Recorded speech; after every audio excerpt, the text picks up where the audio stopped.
Have you ever watched a CEO lose his entire board seat in his own boardroom to the daughter he called useless? That's exactly what happened to my father when he tried to remove me as a shareholder. For 15 years, I was the frigid, incompetent daughter who quietly funded their champagne lifestyle from the shadows. The breaking point came when my stepmother had security physically escort me out of his $2 million retirement party at the Ritz-Carlton, Manhattan. What they didn't know was that I controlled 31% of their company through shell corporations, and their public humiliation had just triggered Clause 7.3.2, the respect provision I'd been waiting years to invoke. Hello, everyone. I'm Rebecca Davidson, 38 years old, and this is the story of how I went from being thrown out of my father's celebration to taking his chairman position in exactly 72 hours. If you're watching this, please subscribe and let me know where you are watching from. Looking back, the signs were always there. Despite graduating from Wharton with an MBA and building a 15-year track record in high finance, I remained the family disappointment. My father, Robert Davidson, CEO of Davidson Holdings, a real estate empire worth $2.3 billion, had a favorite phrase he'd repeat at every family gathering. Rebecca may have fancy degrees, but Derek here, he understands people. Derek, my stepmother Victoria's son, had dropped out of college after 3 semesters. At 26, his greatest achievement was crashing 2 Ferraris and getting banned from 3 country clubs.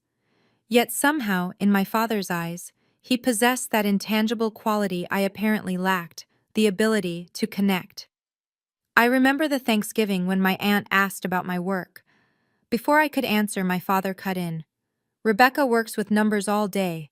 No vision, no leadership, just spreadsheets. This while I was managing a portfolio worth $800 million at my day job. The irony wasn't lost on me. Every quarter, I'd receive the family financial statements, a courtesy extended to all shareholders.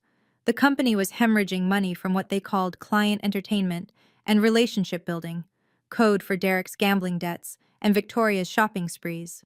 Meanwhile, my division at work had just closed the largest municipal bond deal in the state's history.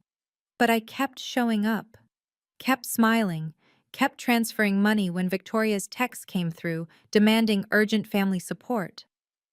After all, I was the dutiful daughter, wasn't I? The one who never fought back, never demanded recognition, never questioned why my trust fund had been redirected to Derek's business ventures that never materialized. What they didn't know was that I'd been keeping records of everything. The receipts told a story my family would never admit. Over 15 years, I'd personally funded $17 million of their lifestyle, not from dividends or trust funds, from my own earnings, wired from my personal accounts. It started small. Victoria's first request came 6 months after she married my father. Rebecca, darling, the Hamptons house needs urgent repairs. Could you handle it?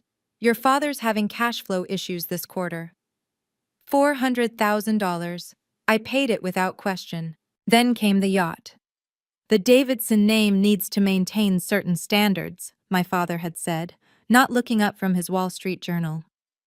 Since you insist on working instead of representing the family properly, the least you can do is contribute. $1.2 million, the private jet lease, the Aspen Ski Lodge, Derek's failed restaurant venture, Victoria's charity galas where she'd introduce me as Robert's daughter who works in some financial firm while wearing jewelry I'd paid for. Each transfer meticulously documented in my files. Bank statements, wire confirmations, even their email requests. My personal favorite was Victoria's message from last year. Need $500K immediately for the yacht club membership renewal. Don't embarrass your father with delays. This was the same week she told a roomful of her friends that I was still living off the family name. The most painful part? They thought I was stupid. They genuinely believed I didn't know they were telling people the money came from Davidson Holdings dividends and their investment returns. Victoria once even commiserated with me about how hard it must be living on a salary while carrying a handbag that cost more than most people's cars, one I'd bought her for Christmas. Every receipt, Every email, every wire transfer. Saved, cataloged, waiting. The retirement party invitation arrived via Victoria's assistant, not even personally sent. The Davidson family cordially invites you to celebrate Robert Davidson's legacy. I wasn't listed as family, just another name on the guest list. The Ritz-Carlton ballroom glittered with 500 of Manhattan's elite that Saturday evening. Investment bankers, real estate moguls, senators, judges. My father's carefully cultivated network assembled to witness his transition from CEO to chairman emeritus. The plan, announced in his speech, was to hand operational control to Derek while maintaining his board position. I arrived 20 minutes after the cocktail hour started, wearing a simple black dress. No jewelry, no fanfare. I wanted to pay my respects and leave quietly. But as I moved through the crowd, the whispers followed. There's the frigid daughter. Can't even hold a conversation at parties. I heard she's jealous of Derek's promotion. Robert deserves better after everything he's done for her. The last comment came from Judge Harrison's wife, loud enough for the entire cluster of guests to hear. They didn't know I was standing right behind them. I continued toward the main table where my father held court, surrounded by board members and major shareholders. Derek stood beside him, already playing the part of heir apparent in his custom Armani suit. Victoria sparkled in diamonds, playing the gracious hostess. That's when our eyes met. Victoria's expression shifted from practiced charm to cold calculation. She whispered something to the security chief, a man I recognized from the company headquarters. He nodded and started moving through the crowd toward me. My father glanced over, saw me, and deliberately turned his back. Victoria's voice carried across the suddenly quiet section of the ballroom. "Security, please remove this uninvited guest. She's making our family uncomfortable." The security chief, a man named Thomas who'd known me since I was 12, looked deeply uncomfortable as he approached. "Miss Davidson, I'm sorry, but I need to ask you to leave." If I walked away now, nothing would change. Derek would become CEO within 6 months. The board, packed with my father's golf buddies, would rubber stamp every decision. My 31% stake, carefully accumulated through 6 shell companies over 5 years, would remain hidden, useless, and the narrative would be cemented. Rebecca Davidson, the failure who couldn't even attend her father's retirement party. But there was more at stake than my pride. Davidson Holdings managed pension funds for 3 unions, held mortgages for 12,000 families, and employed 800 people directly. Under Derek's leadership, with his track record of burning through money and Victoria's appetite for expenses, the company would be stripped for parts within 2 years. I thought about the emails I'd been getting from mid-level managers, worried about Derek's restructuring plans that seemed to involve firing anyone who questioned him, about the controller who'd quietly mentioned irregularities in Derek's expense reports, about the 3 sexual harassment complaints against him that Victoria had made disappear. "Ms. Davidson?" Thomas prompted gently. The crowd was watching now. Someone had their phone out, recording. Good. I'd need the evidence for what came next. "Of course, Thomas," I said clearly, my voice carrying across the silent ballroom. I wouldn't want to make anyone uncomfortable with my presence. I turned to leave, then paused, looking directly at my father. "Enjoy your last party as CEO, Dad." The gasps followed me out, but I didn't look back. In the elevator, I pulled out my phone and opened my contacts. It was time to make 3 calls that would change everything. 5 years ago, I'd made a decision that changed my life. Instead of waiting for recognition that would never come, I'd partnered with James Crawford, a brilliant strategist who'd been pushed out of Goldman Sachs for refusing to enable insider trading. Together, we founded Apex Capital Management. While my family thought I was grinding away at some minor financial firm, I was building an empire. Apex now managed $4.2 billion in assets, with a client list that included 3 sovereign wealth funds and 42 institutional investors. I wasn't just the co-founder, I was the chairman. The shell companies had been James's idea. "Never let them see you coming," he'd said. Through 6 separate entities, I'd quietly accumulated shares of Davidson Holdings whenever they hit the market. Distressed sellers, estate sales, quiet negotiations with disillusioned board members. Over 5 years, I'd assembled 31% ownership of my father's company. But the masterpiece was Clause 7.3.2 in the shareholder agreement. 10 years ago, when my father desperately needed capital for a failed project, he'd agreed to enhanced minority shareholder protections. The clause was clear: any public humiliation, discrimination, or attempt to diminish a shareholder's standing triggered immediate buyback rights at book value, roughly 1/4 of market price. Marcus Sterling, senior partner at Sterling and Associates, and one of the few lawyers my father actually feared, had reviewed everything. "This is ironclad," he told me last month. "But once you trigger it, there's no going back. Your father will fight with everything he has." "He already has," I'd replied, showing him my latest bank statement. Another $500,000 transferred to cover Derek's gambling debts, labeled as family investment. Now, sitting in my home office, I stared at the 3 names on my phone screen. One call would change everything. The security escort was almost gentle, Thomas's hand barely touching my elbow as he guided me through the ballroom. 500 pairs of eyes tracked our path to the exit. The silence was absolute, except for the click of my heels on marble. I passed the table of board members who'd known me since childhood. Not one made eye contact. I walked by my father's banking partners, several of whom I'd actually introduced him to through my own network.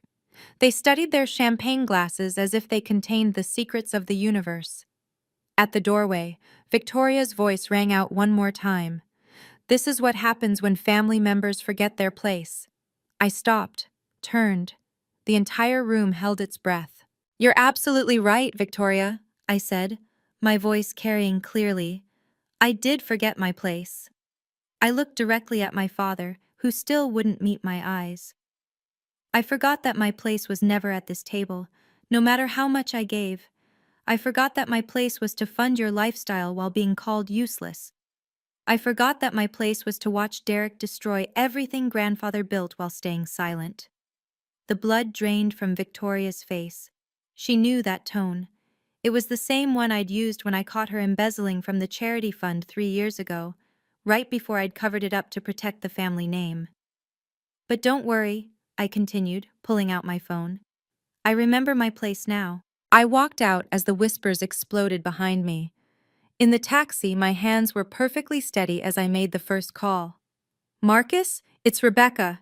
Execute Clause 7.3.2. "Are you certain?" His voice was grave. "They had security escort me out. It's on video. We have our trigger." "Then God help them all." The second call went to James Crawford. It was nearly midnight, but he answered on the first ring. "Rebecca, how was the party?" "Exactly as expected. I need you to call an emergency shareholders meeting for Davidson Holdings." There was a pause. "We're really doing this?" "They had security remove me, James, in front of 500 people. Jesus Christ." "All right, I'll have our lawyers file the notice tonight. As a 31% shareholder, you have the right to call an emergency meeting with 72 hours notice." The third call was to my private banker. "Sandra, I need you to freeze all automatic transfers from my accounts effective immediately." "All of them? Including the family-designated accounts?" "Especially those, and please email me the confirmation immediately." By the time the taxi reached my apartment building, my phone was already exploding. 17 missed calls in 10 minutes. I turned it off and poured myself a glass of wine. At exactly 12:01 a.m., several things happened simultaneously. The automatic transfer for the Hamptons house mortgage failed. Victoria's black card was declined mid-purchase at Bergdorf Goodman's private shopping event. Derek's yacht access was revoked for non-payment. The jet lease company received notice of termination. $17 million worth of lifestyle support simply stopped. My phone, even powered off, somehow managed to light up with incoming calls. I counted them in the morning: 56 calls, 112 text messages, 43 emails. The subject lines ranged from confused, "Is there a banking error?" to desperate, "Urgent, call immediately," to threatening, You will regret this. But the one that made me smile was from the party photographer. Ms. Davidson, I have all the footage from tonight. Would you like copies for your records? Yes, I would. By morning, the family meltdown was complete. Victoria's first text came at 5:47 a.m. The Bergdorf manager called security on me. The card was declined for a $3,000 dress. Derek's was more direct. What the hell did you do? They locked me out of the yacht. My father tried to maintain his CEO composure. Rebecca, there seems to be some confusion with our banking arrangements. Call me immediately to resolve this. Then, as the hours passed and I didn't respond, the tone shifted. Victoria. You vindictive little bitch. You've been planning this, haven't you? Derek. Dad's going to destroy you. You just killed your inheritance. My father. You have no idea what you've started. I'll have you removed as a shareholder by Monday. The most telling message came from their accountant. Ms. Davidson, the family operating account only has $1,200 remaining. Mr. Davidson is requesting immediate restoration of the monthly transfers. $1,200. That wouldn't even cover Victoria's daily spa treatment. I finally turned on my phone properly at noon and called Marcus back. Rebecca, I've been fielding calls all morning. Your father's legal team is in panic mode. Let them panic. Do we have everything we need? The shareholder meeting is set for Tuesday 9 a.m. at Davidson Tower. I've notified all registered shareholders and the financial press. Your father's team is claiming you don't have standing, but... He chuckled. Wait until they find out about Apex. Have they figured it out yet? Not a clue. They're still looking for some mysterious foreign investor. Your shell companies were perfectly structured. Through my apartment window, I could see Central Park, peaceful and green. For the first time in 15 years, I felt the same peace inside. The storm was coming, but I was ready. Have you ever had to hide your success from toxic family members? Drop a comment and let me know. And if you want to see how Clause 7382 helped me turn the tables completely, make sure to subscribe and hit the notification bell so you don't miss the dramatic boardroom showdown coming up. The world needed to understand who they were really dealing with, while my family scrambled to understand why their luxury life had evaporated overnight. I sat in my real office, the one they'd never seen. The 42nd floor of One Manhattan Plaza housed Apex Capital Management. Our reception area alone was worth more than Derek's failed restaurant venture. The walls displayed my actual achievements: the Forbes 40 Under 40 feature, the Wall Street Journal's Innovative Fund Managers Award, the Princeton Economics Review calling me the quiet force reshaping private equity. James walked in with a stack of documents. Your father's team just filed an emergency injunction. They're claiming you're attempting to sabotage the company. With what evidence?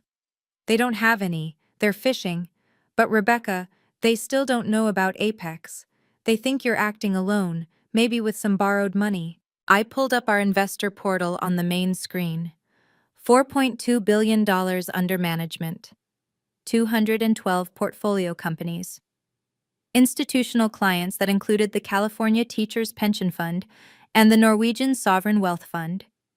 What about Davidson Holdings' position in our portfolio? James smiled. Hidden in plain sight through 6 shells, Meridian Ventures, Cascade Investments, Paramount Holdings, Zenith Capital, Aurora Partners, and Evergreen Trust.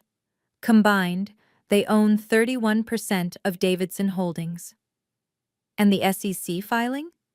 Completely legal. Each entity owns less than 5%, so no individual disclosure required. But combined, you're the largest single shareholder after your father's 33%. I looked at the photo on my desk, not of family but of the 200 young women who'd received Apex scholarships last year. That's where the $17 million should have gone all along. James, make sure Bloomberg and the Journal know about the emergency meeting. You want press there? I want everyone there. The document that would change everything was 10 years old, signed when my father's ego had exceeded his cash flow. He'd over-leveraged on a Miami development that went sideways when the market shifted. He needed $30 million in 48 hours or face bankruptcy. I'd been 28 then, working 18-hour days at Morgan Stanley, when he'd called me for the first time in 6 months. Not to ask how I was, but to demand I liquidate my grandmother's trust to save him. "It's your duty as a Davidson," he'd said. I'd agreed, but with conditions. The shareholder agreement amendment seemed minor at the time, just some additional protections for minority shareholders. My father had barely read it, desperate for the cash infusion. Clause 7.3.2 read, "Any shareholder subjected to public humiliation, discrimination, or deliberate exclusion from company or family events by controlling shareholders may exercise immediate buyback rights at book value for the offending party's shares." The book value was calculated at 1/4 of market value, a devastating discount designed to prevent exactly the kind of behavior my father had just displayed. Marcus had been brilliant in drafting it. "The clause specifically mentions public and family events," he explained over coffee. "The retirement party was both. Having security remove you, on video, with 500 witnesses including major shareholders and media, it's textbook triggering." What about the board challenge? "They need 67% to remove you as a shareholder. Your father has 33%. Even if every other shareholder sides with him, which they won't once they know who you really are, he can't reach the threshold." The beauty was that my father had signed it himself. His signature, bold and arrogant, sat right below mine on the document. "He won't remember this clause exists," I said. Marcus smiled. "That's what makes it perfect." They showed up at my building at 11 p.m. Sunday night. All of them. My father, Victoria, Derek, even some cousins who'd been enjoying the family largesse. The doorman called up, his voice nervous. "Miss Davidson, your family is here. They're insistent. Tell them I'll come down to the lobby, and please have security ready." I took the elevator down with Marcus and 2 associates from his firm. The lobby was marble and glass, every sound echoing. My family stood clustered near the entrance, my father's face purple with rage. "You ungrateful bitch!" he started before seeing the lawyers. Then, more controlled. "Rebecca, we need to discuss this privately." "Anything you need to say can be said here, Robert." I used his first name deliberately. "Or at the shareholders' meeting Tuesday." Victoria stepped forward, designer heels clicking. "You're destroying your own family. What would your mother think?" "My mother died when I was 8. You married my father when I was 9. Don't you dare invoke her name." Derek, swaying slightly, drunk or high, probably both, laughed bitterly. "You think you're so smart. Dad's going to bury you in court for years." "Mr. Davidson," Marcus interjected smoothly, "any legal action should be directed through proper channels, and I should mention that security footage from tonight is being preserved for potential harassment charges." My father's voice dropped to a growl. "I made you. Everything you have came from me." "Actually," I said calmly, "everything you have came from me. $17 million worth. All documented. All ending now." The lobby security cameras captured everything. My father lunging forward, stopped by his own lawyer. Victoria shrieking about lawsuits. Derek calling me names I won't repeat. "Tuesday, 9 a.m. Don't be late," I said, walking back to the elevator. My father's threat wasn't empty. By Monday morning, his legal team had filed 3 separate motions. One to block the shareholder meeting, one to freeze my assets claiming fiduciary breach, and one to remove me as a shareholder for conduct detrimental to company interests. The problem for him? Everything was leaking to the press.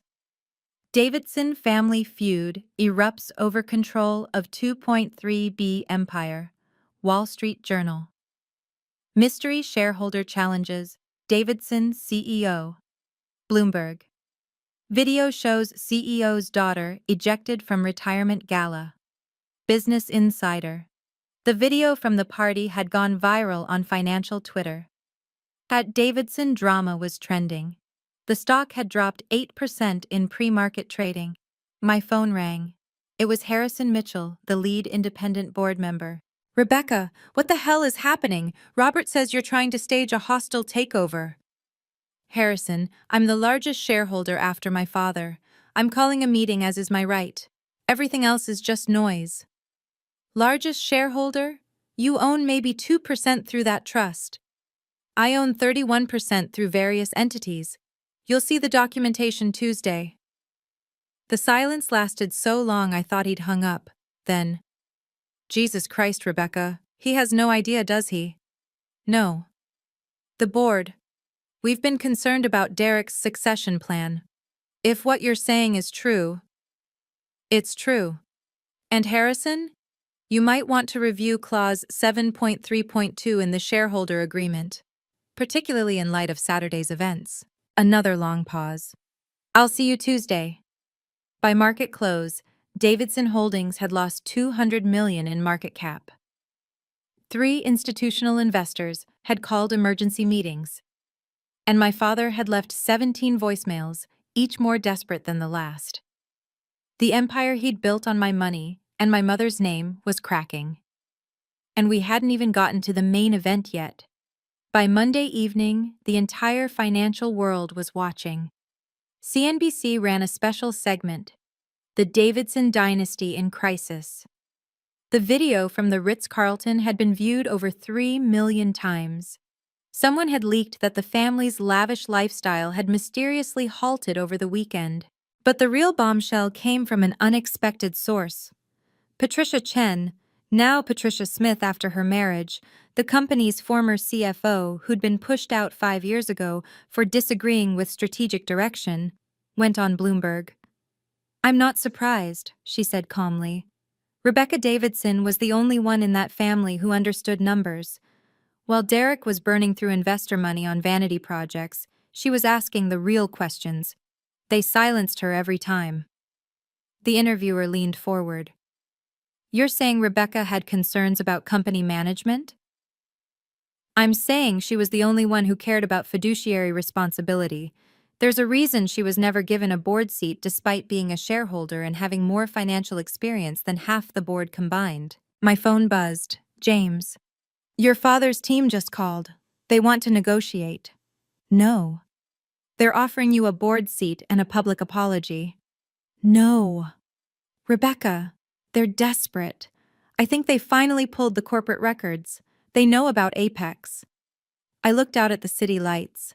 Somewhere out there, my father was probably in his study, finally reading the shareholder agreement he'd signed a decade ago, finally understanding that his useless daughter had been playing a longer game than he'd ever imagined. Tell them I'll see them at the meeting. And James, make sure the Wall Street Journal knows that Apex Capital will be represented in full force tomorrow. With pleasure. Tomorrow, the girl they'd thrown out would walk back in owning nearly a third of their empire. Wow, thank you so much for staying with this story. The boardroom showdown is about to unfold, where every secret gets exposed. If you've ever had to fight for respect from your own family, please like this video, subscribe to support everyone who's had the courage to stand up for their worth. Tuesday morning arrived gray and drizzling.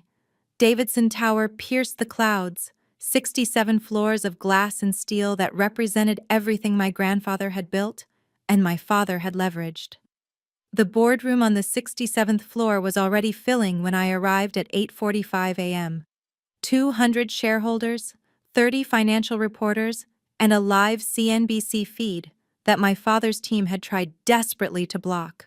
I entered with my team, Marcus Sterling, James Crawford, and 3 associates from Sterling and Associates. We moved as a unit, purposeful and calm. The whispers started immediately. Is that Rebecca Davidson? I thought she was just a mid-level analyst somewhere. Who are those lawyers with her? My father sat at the head of the massive conference table, Victoria beside him in a white suit that probably cost more than most people's monthly salary. Derek lounged in his chair, trying to project confidence but sweating through his Armani. The independent board members were all present: Harrison Mitchell, Sandra Reeves, Thomas Ashford, and Margaret Liu. They watched me with a mixture of curiosity and concern. I took a seat directly across from my father. Our eyes met for the first time since Saturday night. He looked older, grayer, as if he'd aged years in 3 days. "Before we begin," he said, voice steady but strained, "I want to remind everyone that this meeting was called without proper cause by a minority shareholder attempting to damage company value for personal revenge." Harrison Mitchell cleared his throat. "Robert, let's follow proper procedure. The meeting was called legally. Ms. Davidson has the floor." I stood slowly, my hand steady as I picked up the remote for the presentation screen. "Good morning. I'm Rebecca Davidson, and I represent Apex Capital Management, the largest shareholder of Davidson Holdings after the founding family." The room erupted. My father slammed his hand on the table. "This is impossible. You don't have the resources." "Robert, please," Harrison Mitchell interrupted. "Let her continue." My father's face was crimson. "This ungrateful daughter has sabotaged our family's legacy. She's been plotting against us while pretending to be loyal. I move to remove her as a shareholder under Article 12, Section 4, conduct detrimental to company interests." Several older board members nodded. One shareholder called out, "She cost us 8% yesterday alone." Victoria stood, playing to the crowd. "This is what happens when children forget everything their parents sacrificed for them. We gave Rebecca everything: education, connections, opportunities, and this is how she repays us." "Actually," I said, clicking to the first slide, "let's talk about who gave whom everything." The screen filled with a graph showing financial flows over 15 years. $17 million transferred from my personal accounts to various Davidson family entities. Derek laughed nervously. "That's ridiculous. You don't have that kind of money."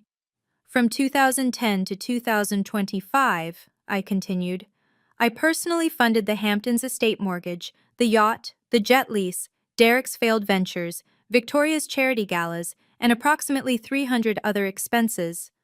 "Lies," Victoria spat. "The money came from company dividends." "Then you won't mind if I show the receipts?" The screen changed. Email after email, wire transfer confirmations, bank statements, Victoria's own messages demanding money, my father's texts about urgent family needs. The room had gone completely silent. "But that's not why we're here," I said. "We're here because on Saturday night, at the Ritz-Carlton, security was ordered to physically remove me from a family event. On video. In front of 500 witnesses." I clicked again. The video played on the massive screen. Victoria's voice echoed through the boardroom. "Security, remove this uninvited guest." "Let me formally introduce myself," I said, voice carrying clearly through the silent boardroom.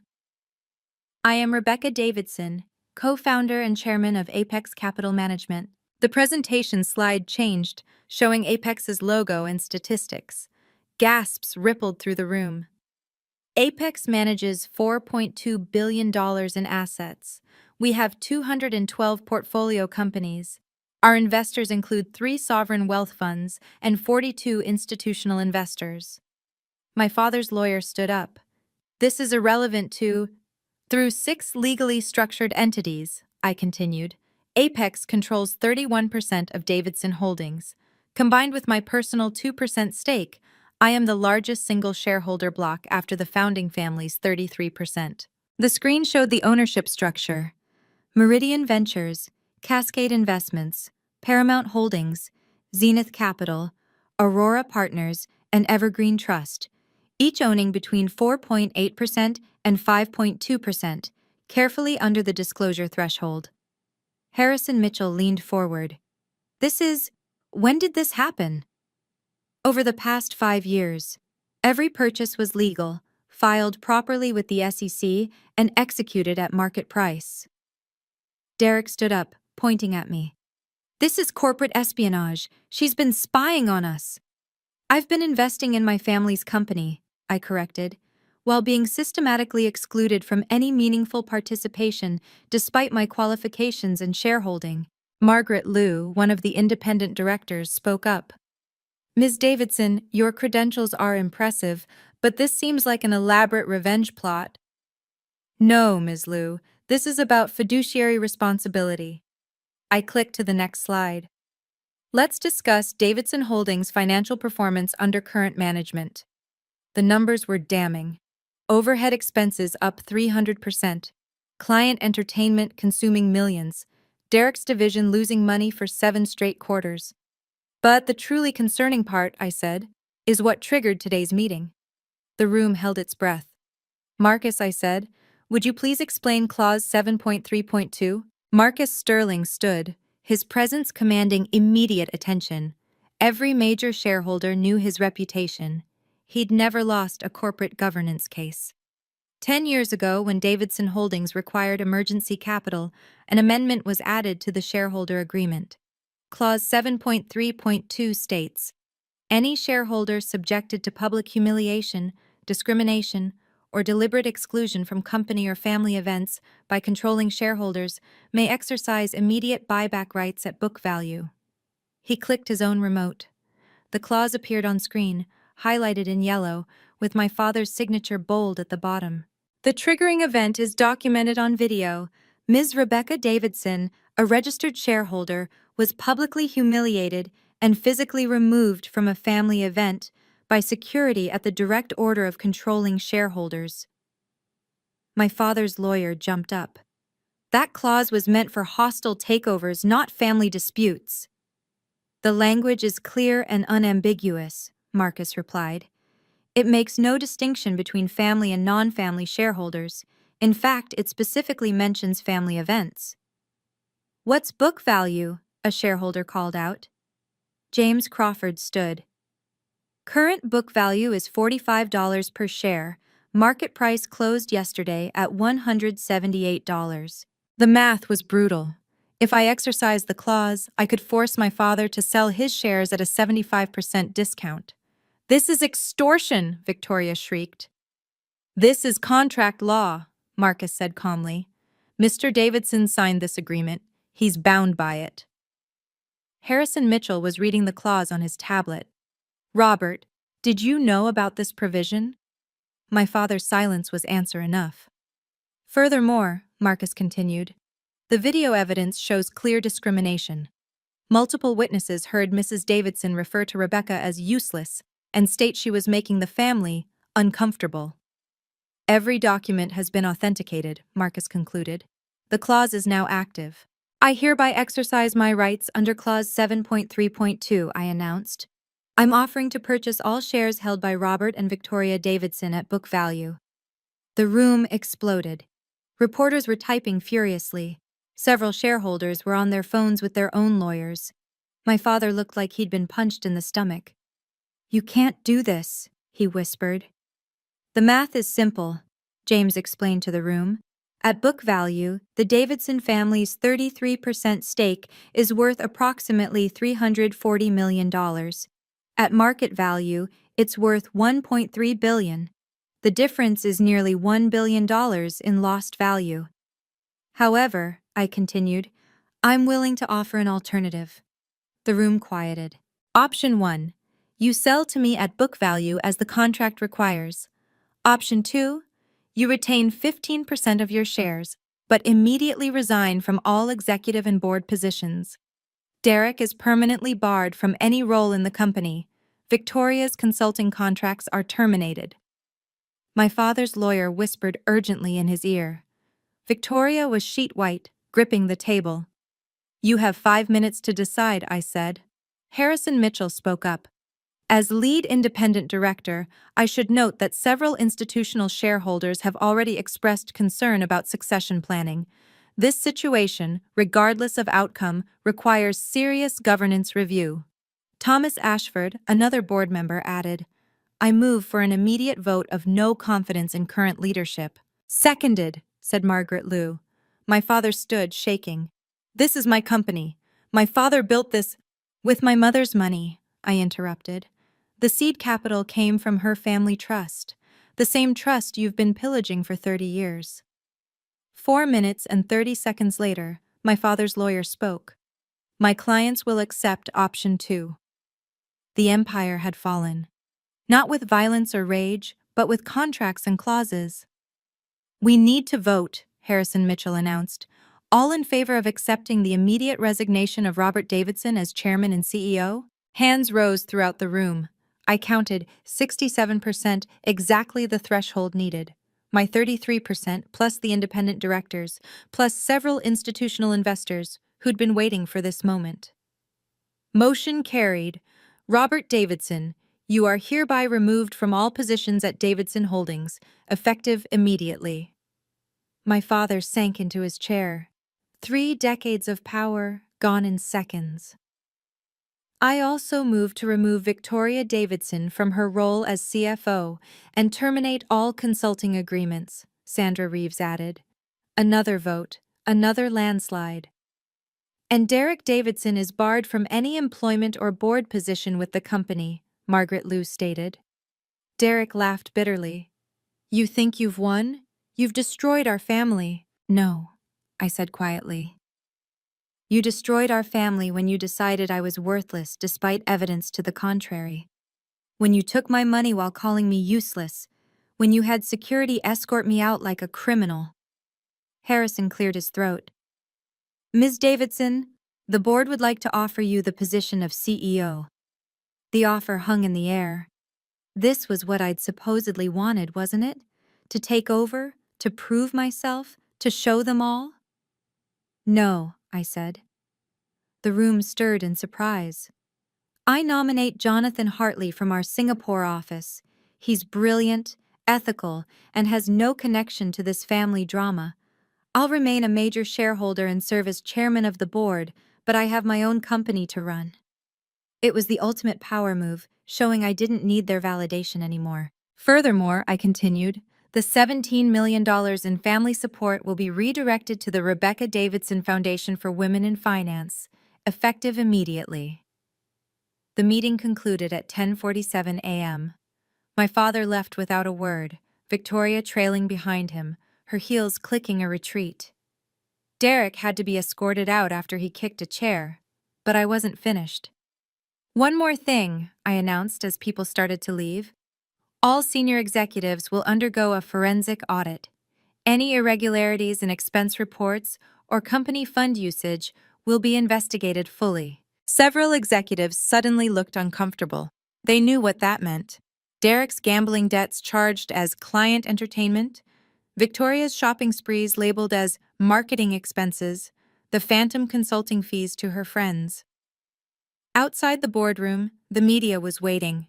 I gave a brief statement. "Davidson Holdings has tremendous potential that's been constrained by nepotism and mismanagement. Today, we've taken the first step toward transparent, ethical governance. The company my grandfather built deserves leadership that puts stakeholders first, not family politics." "Ms. Davidson," a reporter called out, "your father said you destroyed the family. Any response?" "My father destroyed our family when he chose favoritism over fairness, when he valued appearance over accomplishment. I simply stopped enabling it." As I walked to the elevator, employees lined the hallways. Some applauded, others just stared.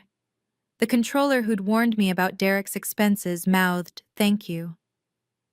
In the elevator, James turned to me. "You could have taken everything. Why leave them 15%? "Because I'm not them," I replied. "I don't need to destroy people to prove my worth. I just needed them to stop destroying me." My phone buzzed. A text from an unknown number. "This is Patricia Smith, formerly Chen, watching the news. About time someone stood up to them. Proud of you. Sometimes the best revenge isn't revenge at all. It's simply refusing to play by their rules anymore." The media explosion was immediate and overwhelming. Wall Street Journal. Daughter dethrones dynasty in dramatic boardroom coup. Forbes. The 38-year-old billionaire who took down her own father. Bloomberg. Rebecca Davidson. The quiet force who reshook real estate. CNBC. Davidson Holdings soars 15% after leadership shakeup. The video of the boardroom confrontation, leaked by someone, I suspected Harrison Mitchell, went viral. Hashtag corporate justice trended globally. My LinkedIn received 40,000 new followers in 3 hours. The interview requests were endless. 60 Minutes, Bloomberg, Fortune, even Oprah's team reached out. I declined them all except for one, a written piece for Harvard Business Review about governance and family businesses. But the most interesting reactions came from the business community. 53 companies reached out about board positions. Apex Capital received $800 million in new investment commitments within a week.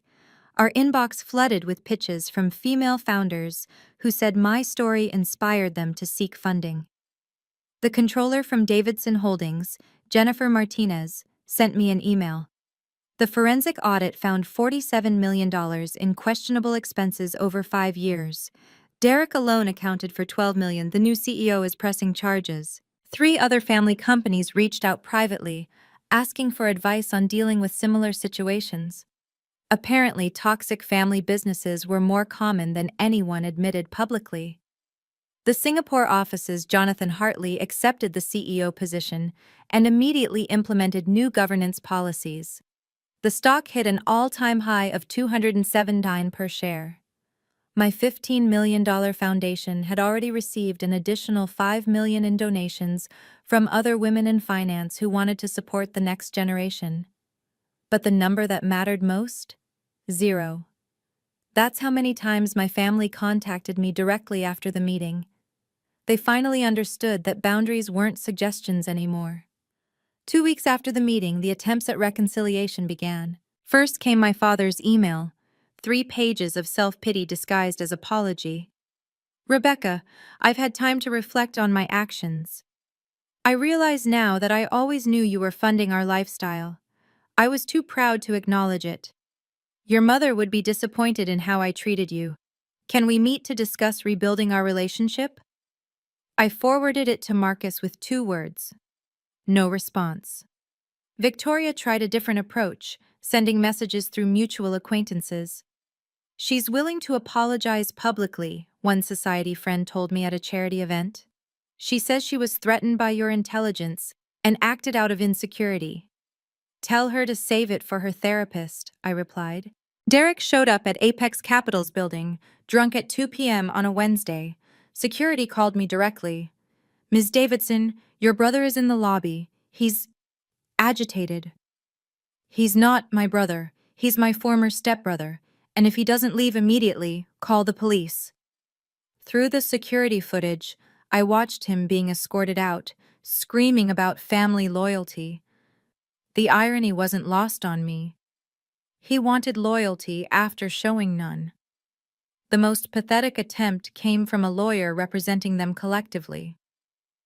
"The Davidson family is prepared to offer a public apology and acknowledge your contributions if you'll restore some financial support.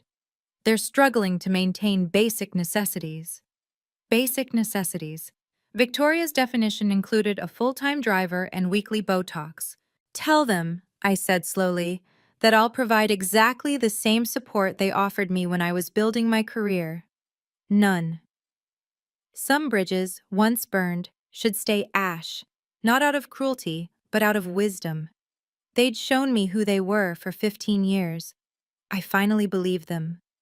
The ripple effects continued for months. Derek was arrested for embezzlement after the forensic audit revealed he'd been selling company information to competitors. The trial would start in January. Victoria's charity was investigated for fraud. Turns out 90% of donations went to administrative costs, namely, her lifestyle. She was banned from every major charity board in Manhattan. My father, stripped of his positions and social standing, sold the Hamptons house and moved to a modest apartment in Connecticut. The New York society that had once courted him now treated him like a pariah. The man who'd valued appearances above all had lost the only thing he cared about, his image. But the positive impacts were even greater. Davidson Holdings implemented new policies protecting minority shareholders and requiring transparent financial reporting. Employee satisfaction scores hit record highs. The company won Most Improved Governance from the Corporate Ethics Institute. The Rebecca Davidson Foundation funded 230 women in its first year. 12 of them started their own investment firms. One of them, Maria Santos, a first-generation college graduate, just closed her first $100 million fund. Apex Capital became the go-to firm for founders who'd been overlooked by traditional VCs.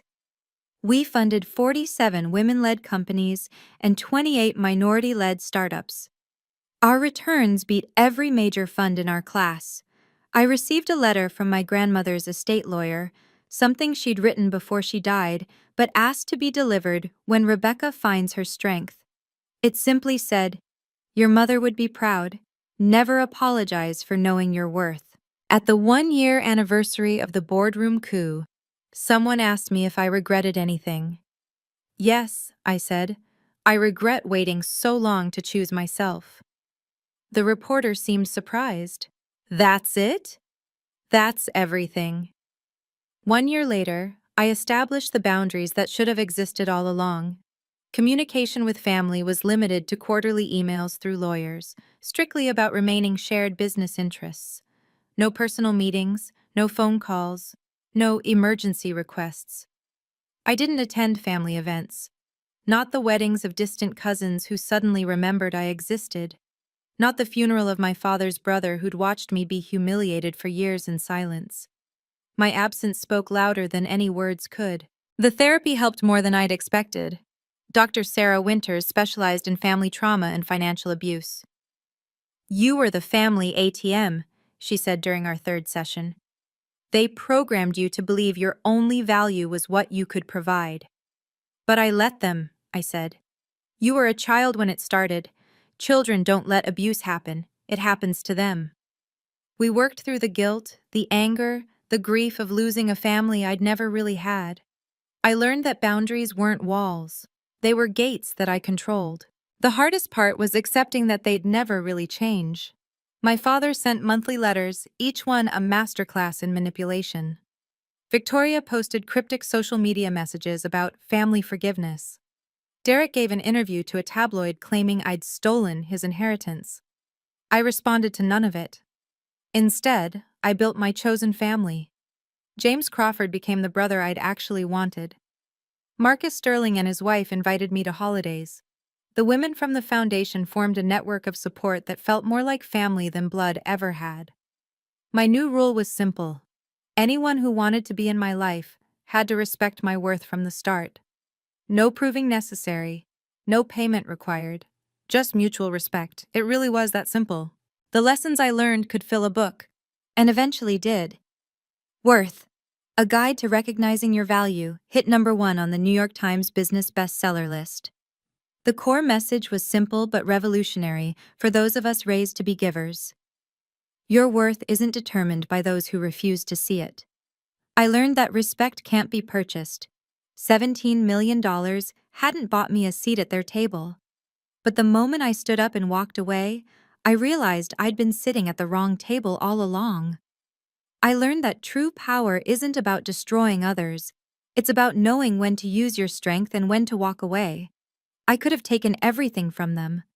Instead, I took back myself. I learned that family isn't about blood, it's about behavior.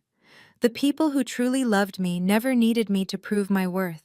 They saw it from the beginning. I learned that success really is the best response to those who doubted you. Not because it proves them wrong, but because it proves you right about yourself. Most importantly, I learned that choosing yourself isn't selfish, it's necessary. Every time we allow ourselves to be diminished to keep the peace, we're not keeping peace. We're keeping dysfunction alive. During a speaking engagement at Wharton, a young woman asked me, "How do you know when it's time to cut toxic family out?" "When the cost of keeping them in your life is higher than the cost of letting them go," I answered. "And the cost isn't just money, it's your self-respect, your mental health, your future." The audience was silent for a moment.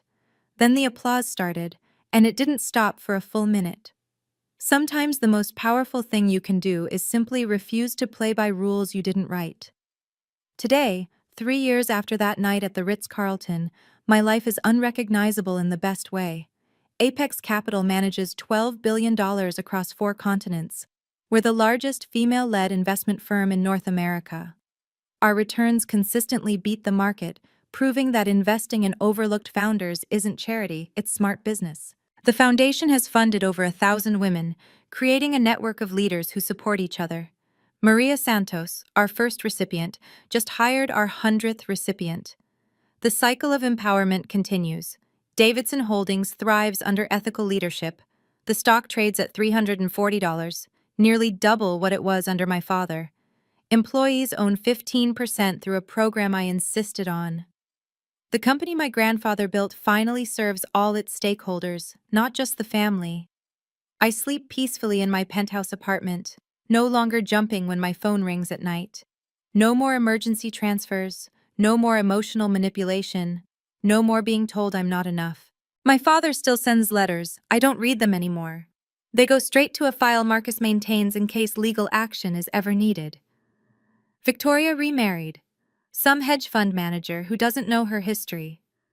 Derek works as a junior sales associate at a car dealership in New Jersey. Sometimes people ask if I forgive them. The truth is, forgiveness isn't the point. I've moved so far beyond them that forgiveness feels irrelevant. You don't forgive the storm that knocked down your house. You just build a better one. My life is full of people who saw my worth before I had to prove it. That's the family I choose every day. And every morning, when I look in the mirror, I see someone who finally chose herself, and that has made all the difference. Thank you for listening to my story. If you're struggling with toxic family members, remember, you deserve respect without conditions. Setting boundaries isn't cruel, it's self-preservation. Like this video if it resonated with you, subscribe for more stories about people who dared to choose themselves. Comment below. Where are you watching from and what part of this story spoke to you most? Your worth isn't negotiable, remember that.